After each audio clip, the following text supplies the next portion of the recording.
Hi guys, good morning.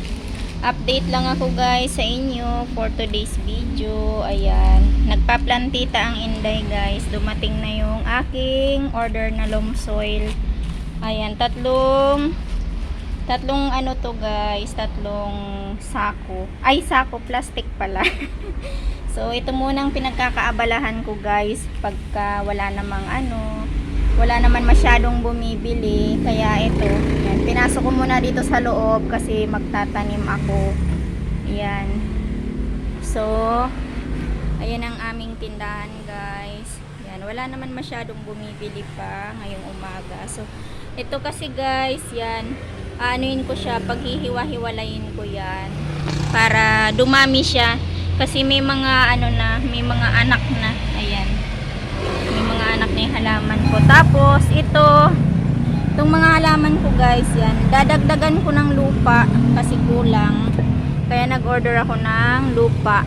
Yan, tsaka ito tagkakalahati pa lang yung niya, tagkakalahati pa lang yung lupa niya. Ayan, kaya dadagdagan ko muna yan guys. Ito pang isa ko, ayan, kulang siya ng lupa. So ito muna ang pagkakaabalahan ko guys. Aking pinagkakaabalahan guys pag walang bumibili. So update lang ako guys sa inyo sa aking channel.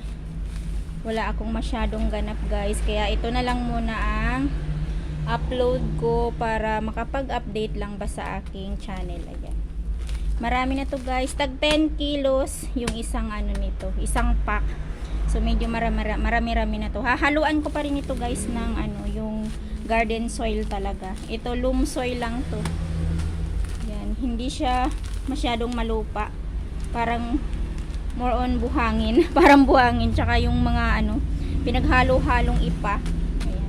So yan guys, thank you for watching. Ito muna ang share ko sa inyo. So konting tour lang sa aming tindahan. Ito guys, yan ang aking pinagkakaabalahan araw-araw. So wala naman masyadong ganap guys. Yan, konting share na lang din. Yan, tapos ayun guys, may halaman din ako dun sa taas, yung bamboo, lucky bamboo daw yun. So, ito lang guys ang share ko sa inyo. Tsaka yan pala guys, yung wine shop namin, hinaluan ko din siya ng konting mga chichirya. So, thank you for watching guys.